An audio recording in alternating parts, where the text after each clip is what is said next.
दोस्तों, आज पेश है अमावस्या की रात। ये कवर चित्र है दोस्तों।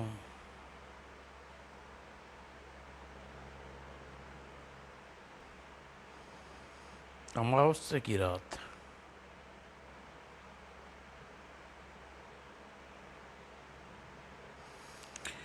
विद्या विंध्याचल का विशाल भूभाग अकाल की चपेट में आया हुआ था। वहाँ के निवासी अपने स्थानों पर छोड़कर सुरक्षित जंगलों की ओर भाग रहे थे। पलायन कर रहे इन्हीं लोगों में से पंडित गोविंद स्वामी अपने दो बेटों के साथ, पिताजी हम कहाँ जा रहे हैं? काशी। वहाँ पहुंचकर जीवन यापन का कोई साधन खोजूंगा। अभी कितनी दूर है? पिताजी, विजय शायद थक गया है। सामान मुझे देकर आप इसे कंधे पे बिठा लीजिए। पंडित जी गोविंद स्वामी वैसा ही किया। साधु ने बारी बारी कुछ देर बाद नदी के किनारे पहुंचे। अशोक, कुछ देर विश्राम करने के लिए यह जगह ठीक है। मैं स्वयं यही कहने वाला था पिताजी। भूख लगी है, भोजन भी कर लेंगे। केलों के पत्ते में भोजन परोसकर खाने के लिए तैयार ही हुए थे कि तभी अलाख निरंजन, ओह, एक महात्मा। भगत, क्या अतिथि को भोजन नहीं करवाओगे? स्वागत महात्मन, कृपा पधारिए। भोजन से तृप्त होने के 50 साधु ने उन्हें आशीर्वाद दिया। तुम लोग बच्चे को और देख दिया और दोनों बच्चों को देखने ते हुए पूछा, भक्तों, दोनों बच्चे तुम्हारे हैं पुत्र? हाँ महात्मा। बड़े का नाम अशोक दत्त और छोटे का नाम विजय दत्त। इनकी माँ की मृत्यु हो चुकी है। ओह। ब्राह्मण, महात्मा, आप सर्वज्ञाता हैं, कृपया इनके भविष्य के बारे में बताइए। अवश्य बच्चों, आओ मेरे पास आओ। साधु ने बारी बारी बच्चों की हस्तरेखा देखकर बताया, भगत, वैसे तो तुम्हारे दोनों बच्चे के भविष्य बहुत कल्याण में है, परंतु काल के लिए तुम्हें अपने छोटे बच्चे का वियोग सहना पड़ेगा। परंतु चिंतित न हो, फिर से मिलन होगा और मिलन का साधन होगा तुम्हारा बड़ा पुत्र। महात्मा, क्या ऐसा कोई उपाय नहीं है मुझे अपने पुत्र का वियोग न सहना पड़े? होनी बलवान होती है भगत, निश्चित चक्र का कोई नहीं रोक सकता। यह तो एक सारंत विद्वान है। इतना कहकर साधु वहाँ से चले गए। उसके जाने के बाद ब्राह्मण काफ़ी देर तक चिंता में डूबा रहा, लेकिन फिर अपने सामान को उठाया और बच्चों के साथ पुनः अपने मार्ग पर चल पड़ा। कई दिन यात्रा के बाद आखिर एक दिन लो आ गए, पहुंचे काशी। सामने देखो, मंदिरों में चमकते ऊंचे ऊंचे कलश। आज रात हम इस मंदिर में रुकेंगे और भोर होकर कल नगर में चलेंगे। लेकिन आधी रात के समय जब सभी यात्री थक कर सोए पड़े थे तो अचानक, पिताजी, भैया जल्दी उठिए।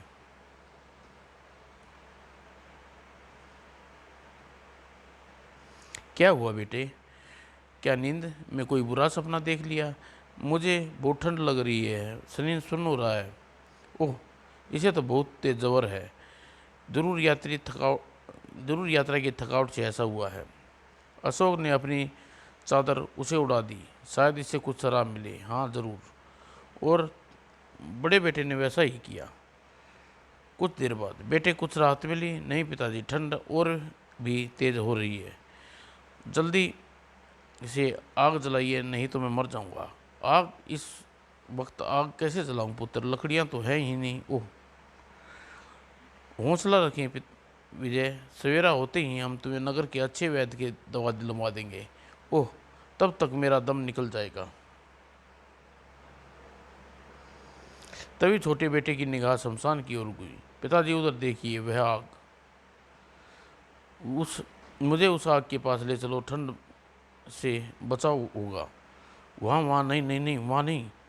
वह शमशान में भूत पिशाच विचरण करते हैं। तुम जैसे छोटे बालकों को समय वहाँ नहीं जाना, खतरे से खाली नहीं है। और यदि इस बीच मेरा दम निकल गया तो चिंता मत करो, ऐसा अशुभ बातें जल्दी ही ठीक हो जाओगे। पिताजी भूत प्रेतों से नहीं डरता, आप निश्चिंत होकर वहाँ ले चलिए। और बेटे की गंभीर हालत देखकर उसने बार बार आग्रह करने पर गोविंद ने स्वामी स्वामी विवश होकर हो गई। मन तो नहीं करता इस वक्त शमशान ले जाने का, तुम्हारी हालत भी नहीं देखी जा रही, ठीक है चलो। और बड़े बेटे को वहीं छोड़कर शमशान की ओर चल पड़ा।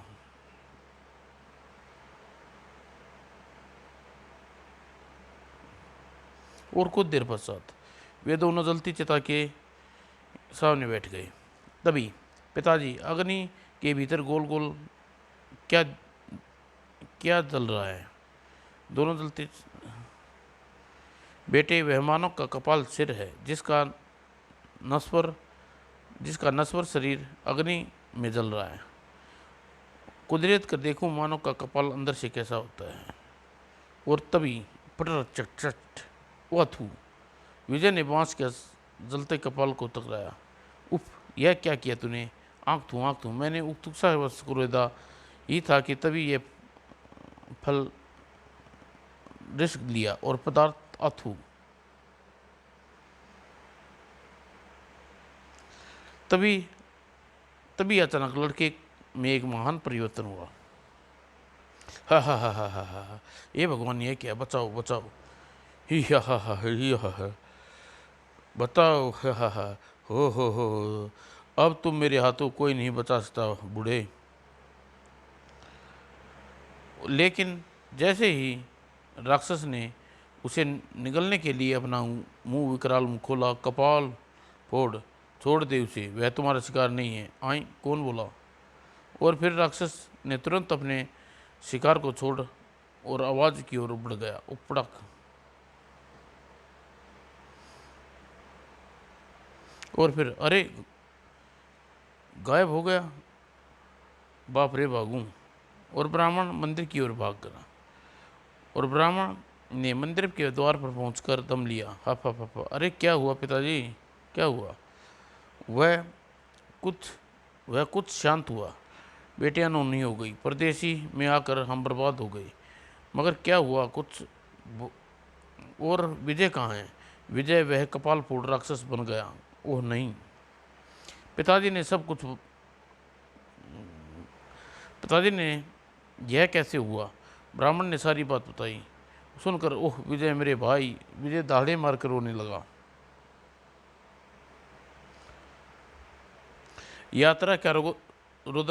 यात्री का रुदन देखकर आसपास के लोग अपनी अपनी बातचीत सुनकर संतावना देने लगे। धीरज को ब्राह्मण देवता, शायद ईश्वर को यही मंजूर था। होनी होकर रहती है, उसे कोई नहीं टाल सकता। और स्वार्थवान होते हुए भी भगवान का नाम वनवास भोगना पड़ा था। हम और तुम तो फिर किस साधारण इंसान हैं। समझाने से पिता पुत्र ने सामंत कुछ कम हुआ। और दूसरे दिन सुबह या काशी का एक सभ्रात नागरिक देवी पूजा के लिए वहाँ पहुँचा और विश्वासप्रत ब्राह्मण से पूछा, हे समुद्र, मैं समुद्र दूतदत्त हूँ। इस नगर में एक सभ्रात व्यापारी, आपके दुख का कारण बताओ, शायद मैं तुम्हारे किसी काम आ सकूँ। और गोविंद स्वामी ने अपनी आप बीती सुनाई।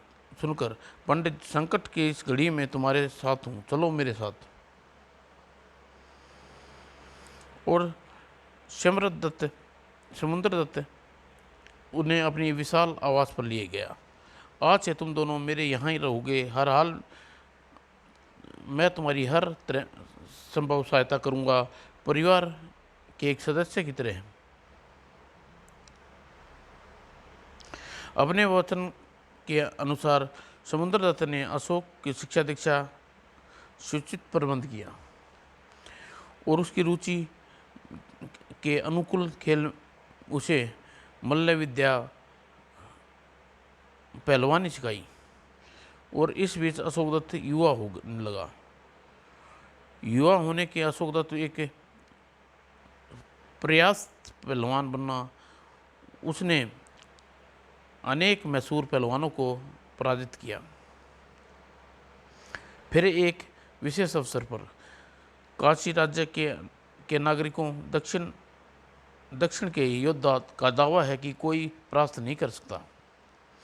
अतः कोई इस राज्य में ऐसा पहलवान मल्ल युद्ध में इसे पराजित कर सके, और कोई पहलवान से भिड़ने का साहस न जुटा सका। काशी राज ने चेहरे पर निराशा व्यक्त हुई।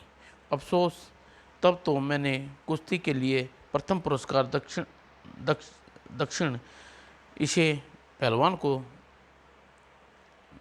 के इस पहलवान को देना होगा। ठीक ठहरिए महाराज,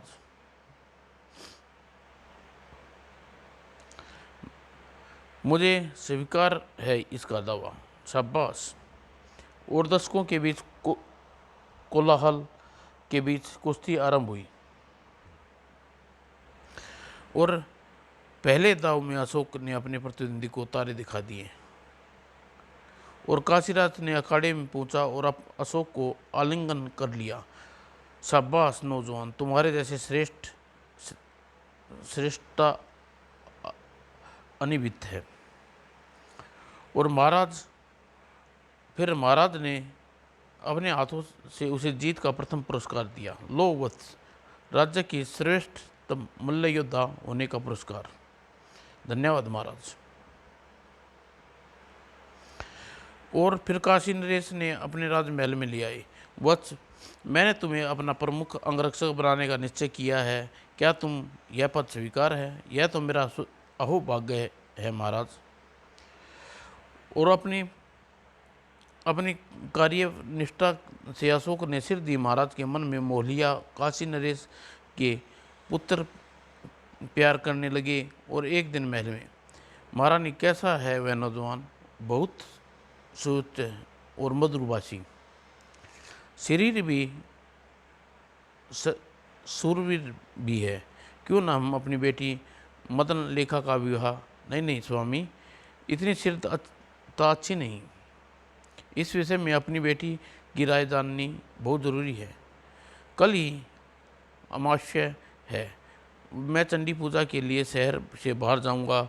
तुम राजकुमारी से विचार जानने की कोशिश करना। ठीक है स्वामी।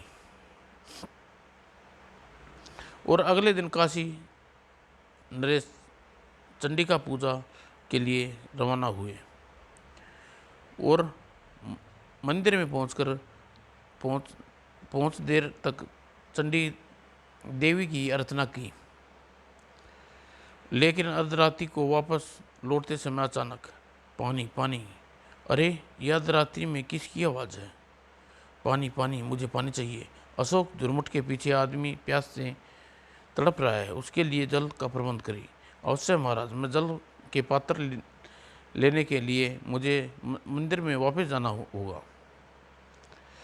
प्यासी को जल पिलाना पुण्य का काम होता है। उसे जल लेकर आओ। मैं राजमार्ग में तुम्हारी प्रतीक्षा करूंगा। जैसी आपकी आज्ञा, कहकर अशोक दत्त मंदिर की ओर चल पड़ा।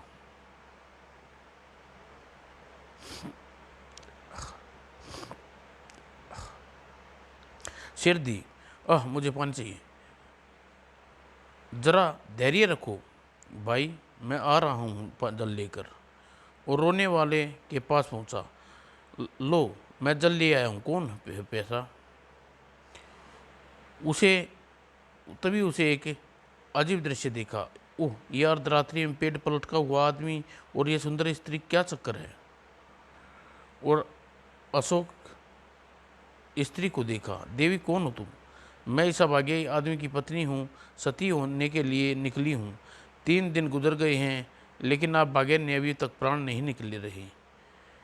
तभी वह इसी अपराध में पेट पर लटकाया गया है।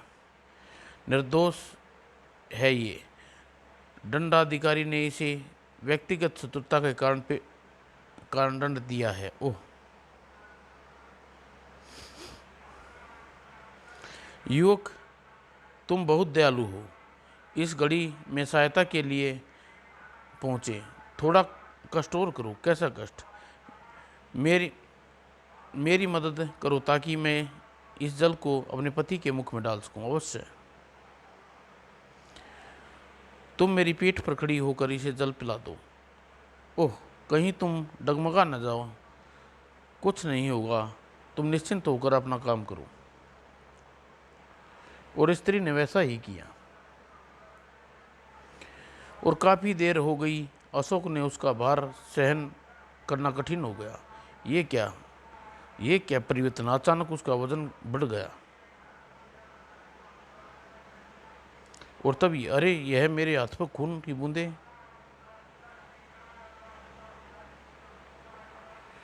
देखूं, आखिर यह सब क्या आखिर यह क्या कर रही है? हे ईश्वर, यह तो कोई राक्षसनी है जो मानव का रक्त पी रही है। यह सोचकर अपनी ठोड़ी टेढ़ी करी और उसी क्षण उसका पौरुष जाग उठा। दुष्टा, मुझसे धोखा! ठहर जा, अभी इस दुष्टता का मजा चखाता हूं तुझे। लेकिन चटाक, और अगले ही पल जूम भाग गई और पेड़ पर लटका आदमी भी गायब हो गया। अफसोस, वह मायावी मुझे मूर्ख बना गई। लेकिन उसने ऐसा क्यों किया? खैर, ज़्यादा घाटे में नहीं रहा। पायल की कीमती वसूल यह पायल की कीमती वसूल मालूम होती है, सोचकर वह राजमार्ग की ओर लौट गया। और दूसरे दिन राजमहल में, महारानी जी, आपने मुझे महारानी जी, आपके लिए एक उपहार है।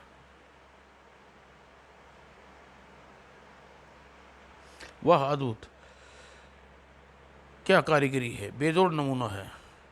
बेशक, पर यह अशोक ये कहाँ से आई? अशोक ने उसे बताया, रात को शमशान में मायावी से छीना उसने ये पायल। अशोक अपने साथ रात वाली घटना महाराज को सुनाई। महाराज, कल आपके आदेश पर मैं शमशान में एक प्यासे को जल पिलाने गया था। और अशोक ने रात की घटी घटना को फिर से बयान किया। सुनकर, स्वामी, राज्य में उत्तम कारीगरों के इस नमूने की दूसरी पायल बनवाई। पायल के उस जोड़े को अपनी बेटी को विवाह उत्सव पर भेंट करूंगी। काशी नरेश ने श्रेष्ठ कारीगरों को बुलाया। तुम सब लोग अपने फन में माहिर हो। तुम्हें इस पायल जैसी दूसरी पायल तैयार कर सकते हो? सबने बारी बारी देखकर निराशा जाहिर की। असंभव महाराज, कारीगरी का यह श्रेष्ठ नमूना है। ये पायल, ये किसी मानव की कलाकृति नहीं हो सकती। ये कोई दैविक शक्ति जो अपनी माया से इसका निर्माण कर सकती है। और महारानी ने यह बात सुनी। काश यह पायल का एक जोड़ा मिल जाता। मेरी हार्दिक इच्छा अपनी बेटी के भेंट करने की थी। वह उदास हो गई। महारानी उदासता देख नह गई अशोक दत्त से। निराश मत होइए महारानी जी, मैं पायल का जोड़ा आपको लेकर दूंगा। कहाँ से? उसी मायाविनी से जिसे इस छीना है मैंने। असंभव! मायालोक में रहती मायाविनी बहुत मुश्किल से वहाँ तक पहुँचना। वह कहीं क्यों न रहती हो, उसे खोज निकालूंगा, मेरा दावा है। यह काम कठिन जरूर है पर असंभव नहीं। उसे खोजने में समय अवश्य लग सकता है। मुझे विशेष जल्दी नहीं है। उसे खोजो। और महारानी, मुझे आशीर्वाद दीजिए, मैं अपने उद्देश्य में सफल हो सकूँ। ईश्वर तुम्हारी रक्षा करे। मेरी शुभकामनाएं तुम्हारे साथ है। और अशोक दत्त वहाँ से वापस लौट पड़ा।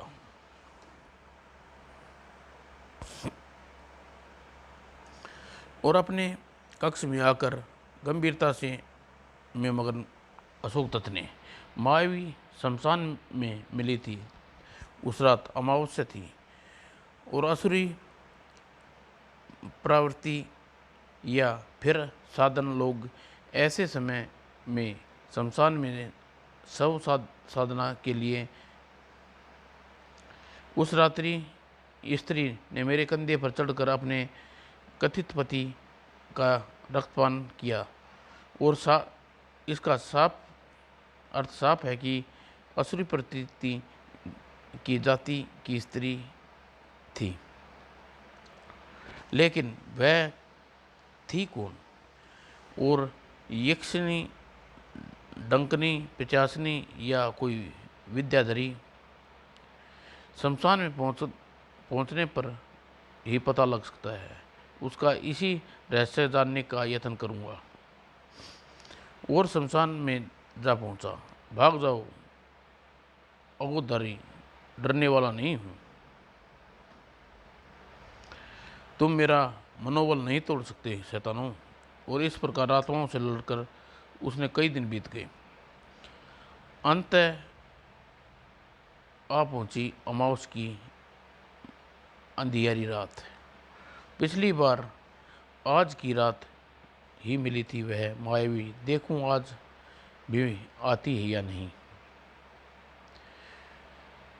और इस प्रकार आत्मा यही यही थी वह जगह। ये कहीं छिपकर प्रतीक्षा करूं उसकी। ठीक आधी रात को दूर कहीं उभरी कुछ आवाजें, छन छन छन छन, घुंघरू की आवाजें। और झाड़ियों से गुजरकर आवाज की दिशा में ओह, कृत्रिम प्रकाश मनोहरी नृत्य करती स्त्रियां अवश्य ही ये देवबालाएं या यक्षिणी हैं। फिर वह सफलता पूर्वक उनके पास पहुंचा। आह, अति सुंदर चंपला। ओह, हमें देख लिया इस मानव ने, भागो भागो। और खलबली सी मच गई नृत्यकाओं में। और अगले ही पल, छोड़ दो मुझे, डरो नहीं सुंदरी, तुम्हारा कोई अनिष्ट नहीं करूंगा। बैठो और मेरी जिज्ञासा शांत करो। तुम तो वही हो, ठीक पहचाना तुमने। तुम्हारी तलाश में भटक रहा था इस शमशान में। ओह, मैं फंस गई। लेकिन नहीं नहीं, आज नहीं बचोगी सुंदरी। जब तब अपना परिचय और पायल का जोड़ा न छोप दो, मैं तुम्हें जाने नहीं दूंगा। नहीं नहीं, मैं तुम्हें विनती करती हूँ युवक, मुझे जाने दो। आह, सीधी और स्पष्ट बात का परिचय, पायल का जोड़े दे दो, जाओ। मैं विंध्य अंचल लोक की राजा कपाला फोड़ की दरबार की मुख्य नृत्य की रंभा नाम है मेरा। और कपाल फोड़ की कहीं सुना हुआ है नाम? जरूर सुना होगा युवक। मैं तुम्हें फिर विनती करती हूँ, मुझे जाने दो। ऐसी जल्दी भी क्या है, अभी काफ़ी रात बाकी है। मेरी विवशता समझो युवक। दूसरी पायल मेरे घर में रखी है, उसे लिए तुम विंध्याचल लोक चलना होगा।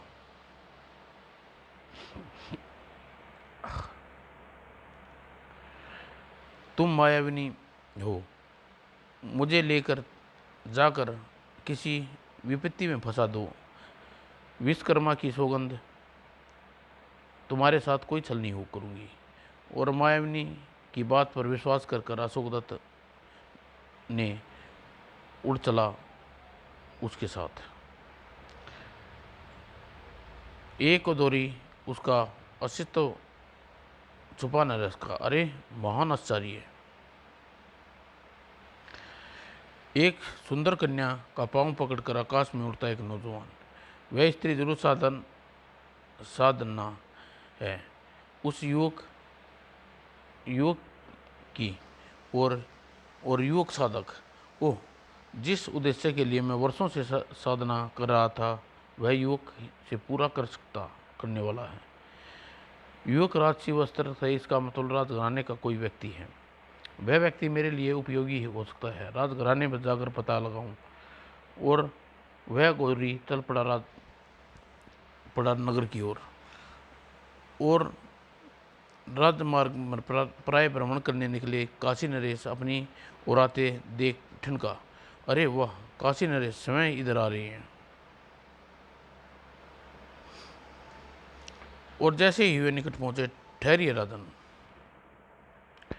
राजन, क्या आप राजसी वस्त्र का तंत्र मंत्र ज्ञान रुचि रखता है जो ओदरियों की तरह है? तुम क्यों पूछ रहे हो? मैंने रात को एक किसी राजसी वस्त्र पुरुष को एक स्त्री के पीछे उड़कर जाते देखा है। इतना कहकर अदोरी ने पूरी बात घटना का वर्णन किया। यह सुनकर सोच में पड़ गए काशी नरेश, जरूर अशोक दत्त ही होगा। वह उस मायावी उसे उड़ा से उसे उड़ रही थी। आपने उत्तर नहीं दिया राजन।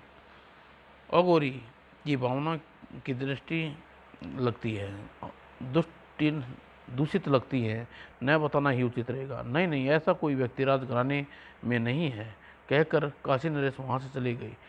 और काशी नरेश के जाने बाद मूर्ख इंसान समझता है झूठ बोलकर मुझसे भरमा देगा। मेरा नाम भी अधूर चंडूचूड़ है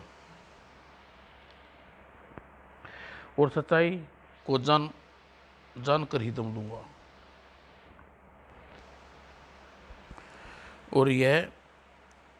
और जब काशी नरेश राजमहल में पहुंचे, महारानी अनर्थ हो गया। क्या हुआ? अपना अशोक विपत्ति में फंस गया है। ओह नहीं। काशी नरेश ने ओदरी से वार्तालाप को दोहराया और सुनकर, महाराज, मेरे कारण अशोक विपत्ति में फंसा है। अगर उसे कुछ हो गया तो कलंक का टीका लग जाएगा मेरे माथे पर। मैं तुम्हारे मन की भावना समझ रहा हूँ महारानी। मुझे भी अब अफसोस हो रहा है और मैंने उसे जाने की आज्ञा क्यों दी। अशोक के बूढ़े पिता यह बात मालूम हो गई तो सदमे में मर जाएगा बेचारा। छोटा बेटा पहले ही खो चुके हैं, अब यह बड़ा भी। हमने यथा संभव इस बात को गुप्त रखना है। इस बीच कोई उपाय सोचना है उसकी सलामती का।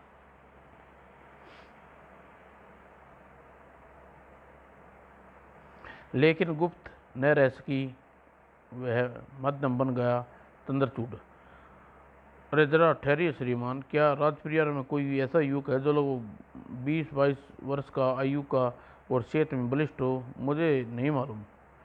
तुम्हें जरूर मालूम होगा राजपरिवार में एक आकर्षण बलिष्ठ नौजवान के बारे में। उम्र 20-22 वर्ष, ऐसा कोई व्यक्ति नहीं है राजपरिवार में। अरे क्यों समय बर्बाद कर रहे हो बाबा? काशी नरेश एक ही औलाद है और राजकुमारी मंडलिका। हिम्मत नहीं हारी ओदरी ने। यह राजमहल की उसी दासी जरूर मालूम होना चाहिए। सेठ जी, मैं राजकुमारी का प्रिय मिष्ठान बांध दिए। रसगुल्ले? हाँ हाँ जरूर, अभी लीजिए। और जरा सुनना बाबा, मुझसे कुछ कहा? हाँ, मैं तुमसे पूछना चाहता हूँ, राजपरिवार में कोई ऐसा बलिष्ठ नौजवान जिसकी उम्र 20-22 वर्ष हो?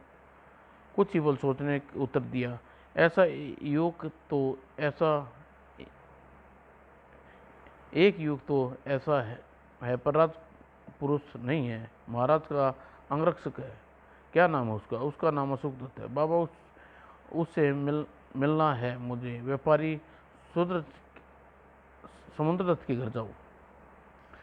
और ओदरी समुद्र दत्त के आवास पर, आप दोनों में से अशोक दत्त किसका पुत्र है? मेरा। मुझे परिहास कर रहे श्रीमान, भला एक व्यक्ति के दो पिता संतान कैसे हो सकती हैं? उसका जन्मदाता हूँ मैं, उसका पोषक। और बूढ़े सटिया गए लगते हैं, मुझे क्या। ठीक है, तब तो मैं दोनों के लिए दुखदायी समाचार है। कैसा दुखदायी समाचार? आपके पुत्र को एक मायावी ले उड़ी है। आपका पुत्र गया, अब वह वापस नहीं लौटेगा। और फिर नहीं नहीं, ऐसा नहीं कह सकता, कह दीजिए, आपने हमसे प्रयास किया है। प्रयास? और सुनकर सन रह गए वृद्ध। प्रयास के लिए मेरा कोई रिश्ता नहीं है। यह